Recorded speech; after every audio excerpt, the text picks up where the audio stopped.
Good afternoon, guys. You awakening wonders. Here's going to be a quick one. Okay, so the request says, how do you feel about life, people, and circumstances? How do you see life? And how do you feel after the meditations, doing meditations? I need to hear your feelings. Okay. There's a lot in there, buddy. How do I feel about life? So that has completely changed. You realize that you have been experiencing less than 1% of your life, your existence. That's a pretty big shock.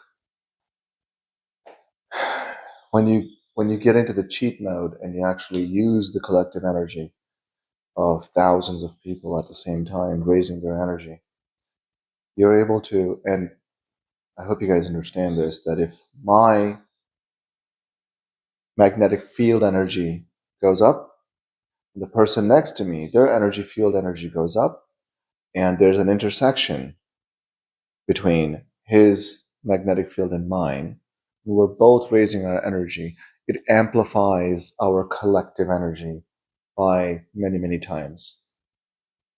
So that is why more than 90% of the people, when they go to a specific advanced training, they end up changing 80% of their brain.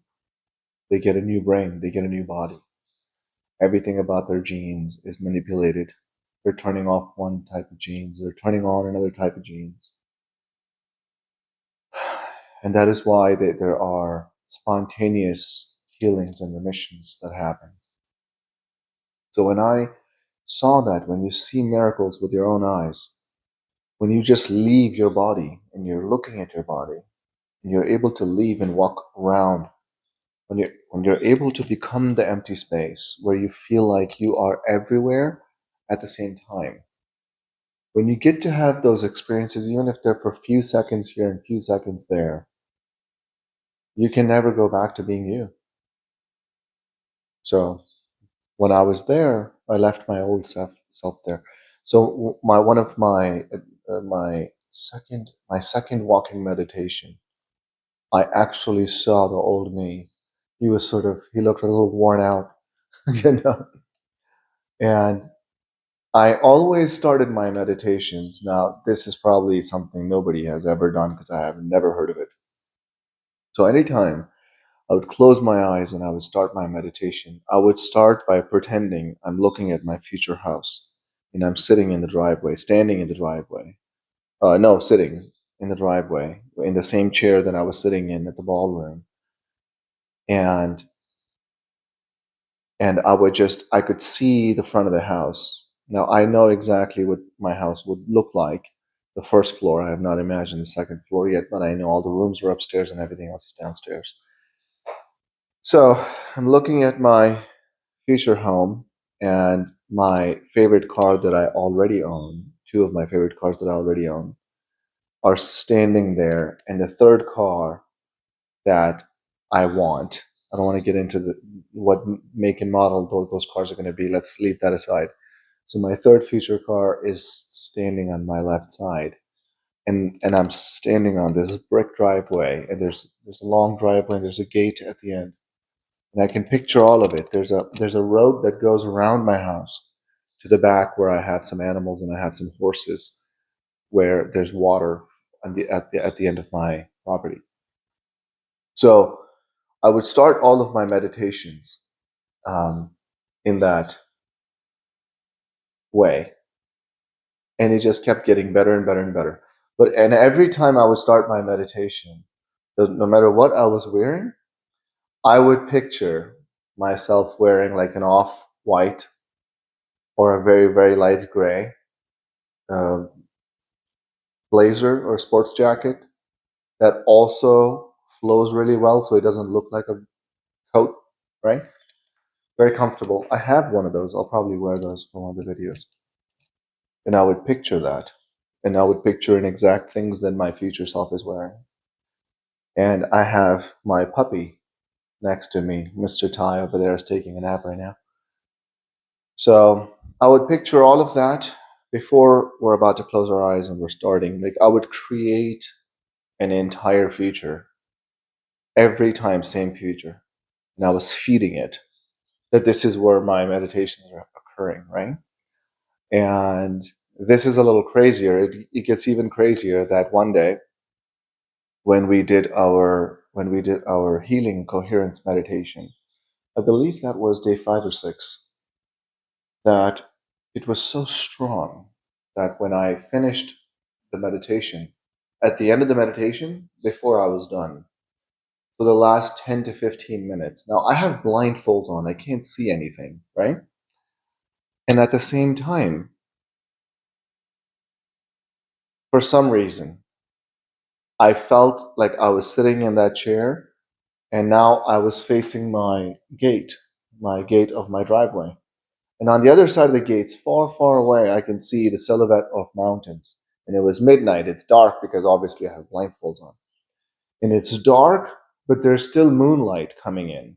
And I looked up with blindfolds on, sitting in a ballroom.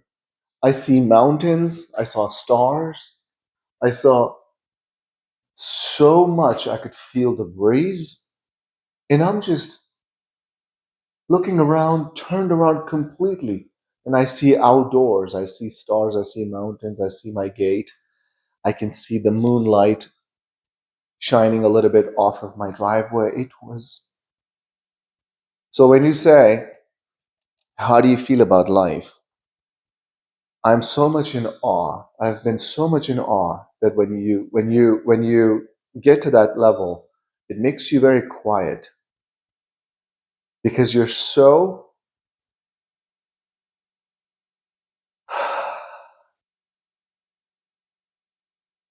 it when somebody surprises you, when somebody makes you happy so much and you're so shocked with how happy it makes you that it shuts you down, so taken aback that you just go, you know, like everything is in my control. Everything that I didn't like in my life was also because of me, because I wasn't creating. And because I wasn't creating, I was allowing the randomness of the quantum to hit me in the face every time. And I could have not been doing that. So there's these couple different aspects of life that happen.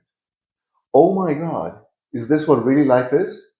Especially when you go to the meditations and you experience the nothingness, you become the nothingness. When you become so numb to your body that you sort of leave it, you go out and you experience things. And then you say, okay, well, that's life. Then what was I living for more than 3 decades? And when you realize that, you first have to overcome the fact that you're feeling a little bit bad about yourself, thinking that I could have been that and not this. I'm so divine. I didn't know nobody. And then you get a little bit frustrated with the fact that how is everybody not talking about this? How is this not breaking news everywhere? So there's that aspect. So you have to go through these phases in your awakening, right? When you leave your body, when you become nothing, when in one of my meditations, I felt I was everywhere in the universe at once. It was so intense. It was so intense that when I came back and we ended the meditation, my shirt was wet. I just had my face dripping with tears. You know, something that Sadhguru describes. I felt it. I was there. Just, it changes everything about you. Changes your aura, changes your magnetic field, changes how you harmonize your energy centers, changes your brain structure. You become the new you. You're turning off certain genes, turning on different genes. You become a different, completely different version of you. Now, I understand every moment we're the new us. That's how it works. We're losing trillions of cells every second, and we're making trillions of cells every second and minute. So I understand that life is always changing, but the fact that you're in this much control, that if you can minimize the wall, and if you can just remove that thin layer between your conscious and subconscious mind, if you can allow your subconscious mind to trust you, if you do what you say you will do. If I want to go to gym and I say I'm going to go to gym, I actually do go to gym. Because if I don't, I'm lying to myself. If I lie to myself, now I'm lying to my subconscious mind. Now my subconscious mind doesn't trust me. It doesn't trust my thoughts. It doesn't trust my words. It doesn't trust my intentions. Now, after that, when I sit in a meditation, if my subconscious mind doesn't trust me, it's bouncing right off of me. My intentions are bouncing right off of my subconscious mind, because subconscious mind's like, we don't know if you're not lying because you have lied so many times. So you have to liberate that energy off of you. You have to liberate that energy off of you constantly. You have to become so aware. You have to expand your awareness to a point where the things that you don't want to think about do not just cross your mind without you stopping it. I use the word change. Anytime my energy goes down, anytime I feel bad energy, anytime something bad, my thought comes to my mind like, oh my God, what if this happened? I immediately say the word change. Sometimes it makes me laugh. It can sound silly, it doesn't matter. But I say it enough times that I've convinced my subconscious mind that if I say the word change, whatever's going through my mind, ignore it. Whatever's crossing through my emotions, ignore it. Just ignore it. I don't want it. No, thank you. So you have to play these games. And when you realize about these games, the feeling about life becomes so unique that putting it into words just is insulting it, right? What do I think about life, people, and circumstances? Okay, so let's go to the people. What I have realized about people is that people, when they're in road rage, right? People, when they're upset about each other, something, or they're nagging and whining and screaming, I can see the 20 years ago, that was me, getting angry, getting upset about over everything. Poor me, how dare you, all that stuff. So when I see them, part of me just wants to go there and hug them and tell them, do you know who you are? Do you know how much power you have? Do you know how divine you are? Do you know how everything is in your control? It's all within you. You can change anything. I mean, I don't do that. I don't want to be part of the road rage or people, but I feel it. I bless them with my energy. I truly do.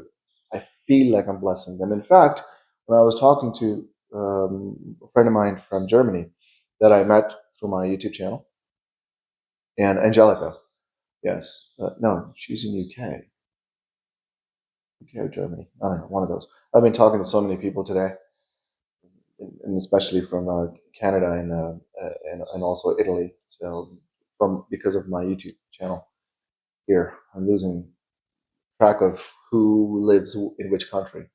So I was talking to Angelica, and when she and I were talking, our cameras were on, and she felt a very good healing energy. Now I didn't tell her that I was doing that. I was feeling that. I was blessing her. I wanted her to be happy. I wanted her to be healed. I wanted her to open up her heart. I wanted her to experience some of the mystical experiences that she wants to experience, because she doesn't have any of this training. She's all doing it by herself. She's doing it all by herself. And and just a part of me wanted her to experience what I have experienced. Experience what some of the deep meditations that I've done, that I experience. So you feel way too much love for humanity. You feel so much love for humans. The whole thing about colors and countries and religions and all this ethnicities, all of that just dissolves itself, because you feel so whole. You feel so complete within you. So that's another difference. So what was the last thing he said? I need to hear your feelings. My friend, feelings are so overwhelming that I sometimes I'm driving and every cell in my body just starts vibrating. and I can feel like I'm very now good at activating 1, 4, 6, and 8 at the same time.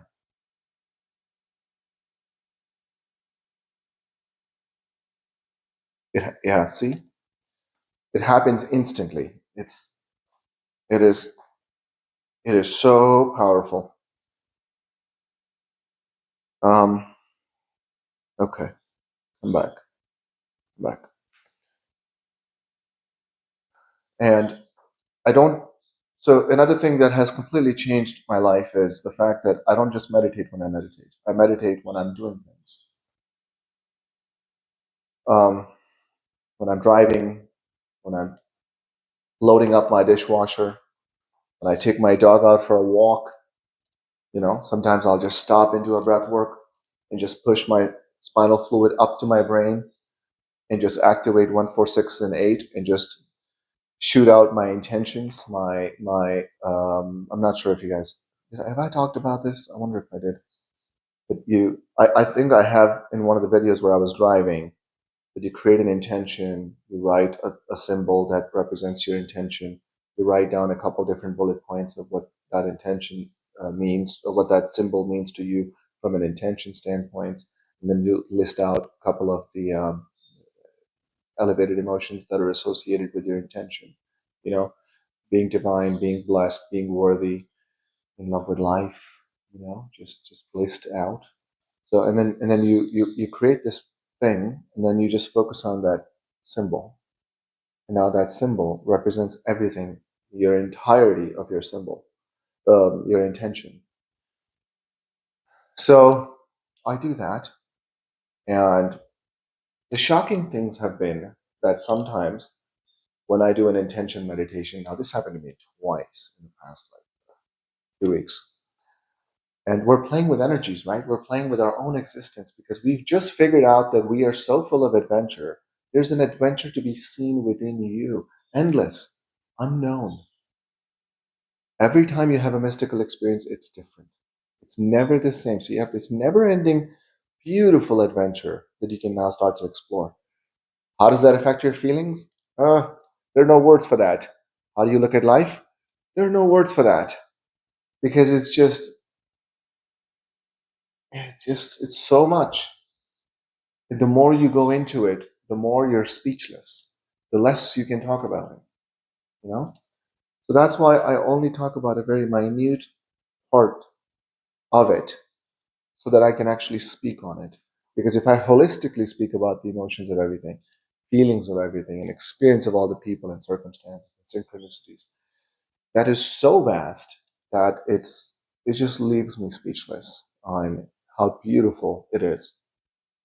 If you were to ask me what is one thing in my life that I'm frustrated about, what is the one thing in my life that I would like to completely get rid of and change or whatever, my life is unbelievable.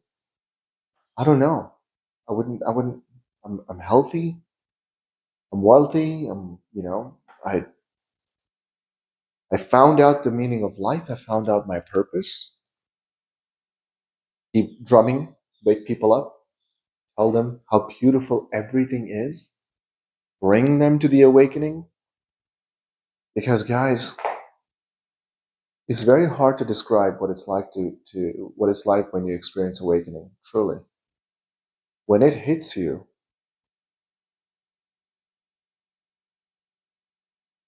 when you realize you can literally change matter, you can make matter from nothing, which, oh boy, we'll get into that at some point. You can affect matter, you can affect your body, you can affect other people's bodies. You can bring in synchronicities and coincidences so fast. You can have intentions that will come true so quickly. And this was a long response to your short message, but you asked me such deep 3 things, buddy. Those are my feelings. If they're not clear, ask a follow-up question, and I will be sure to describe it. I do have a couple more requests that I will get to later on today. Happy New Year, guys. Love us.